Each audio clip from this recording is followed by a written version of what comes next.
Hi guys, welcome back to my channel. In today's video, I'm going to talk about a frequently requested topic, which is how to teach yourself graphic design. So if you've been following my channel for a while, you'll know that I have done videos on how to start a stationery business, how to open an online shop, or tips for opening an online shop. And something that a lot of you will ask me in the comments and via email is, how do you actually get started in design, in graphic design? So a little background on me, I'm a self-taught graphic designer. I didn't go to school for graphic design. And so in this video, I'm not really gonna be talking about how to learn graphic design for the purpose of getting a job in it or working for an agency or something of that nature.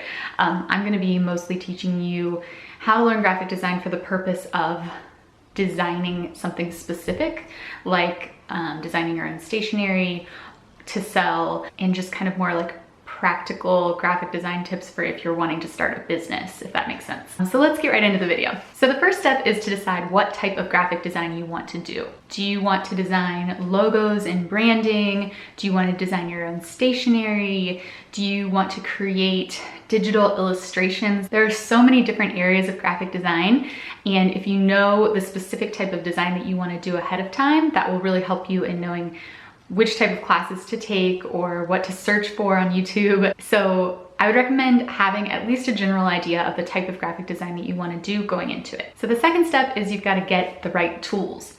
So this is another thing that a lot of you will ask me about, is what programs do I use if I want to do design? So what I recommend is that you get the Adobe Creative Cloud. So when I started graphic design and I started teaching myself, I was a recent college graduate and I graduated early, so I was still able to use the student discount and just purchase the software from my computer. The Adobe Creative Cloud didn't exist at that time, but now you can actually do a monthly subscription, and it's $20 a month if you're still a student or if you have a .edu email address, or $50 a month if you're not a student. And that Adobe Creative Cloud will give you access to Illustrator, Photoshop, and I believe other design software of theirs as well. Illustrator, in my opinion, is the most important software to have for graphic design, and Photoshop I use frequently as well. So once you have the tools, it's time to start learning the actual skills and how to use the tools. So Adobe Illustrator, I know, can be very intimidating initially. It's it's sort of a lot to take in. And when I started teaching myself, I mostly was using Google and Googling how to blank for learning almost everything.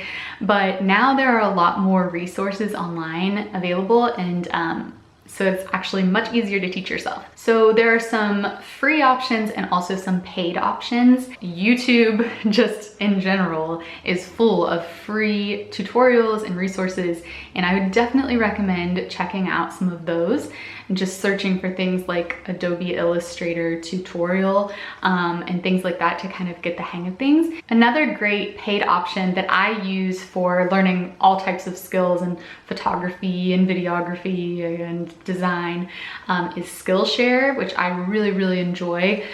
If you've never looked into that before, they have a lot of great promotions, and you can usually get a free trial.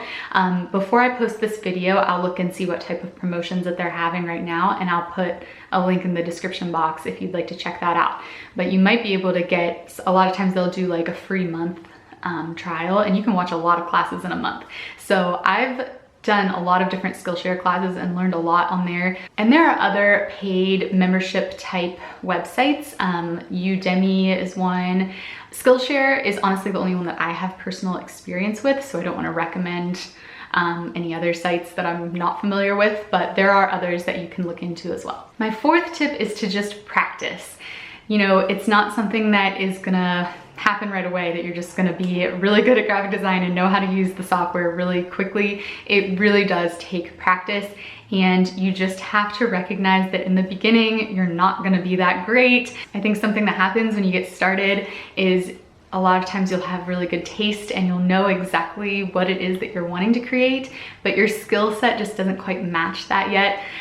So you really just have to kind of stick it out and continue practicing, and you'll get better and better. When I look back at some of the things that I designed in the early days, it's cringeworthy, but just stick with it and practice, practice, practice. Something that I would do in the beginning is I would pretend like I was doing a project for a friend. Like if I had a friend who was engaged, I would kind of think of her style in mind and then design her wedding invitations.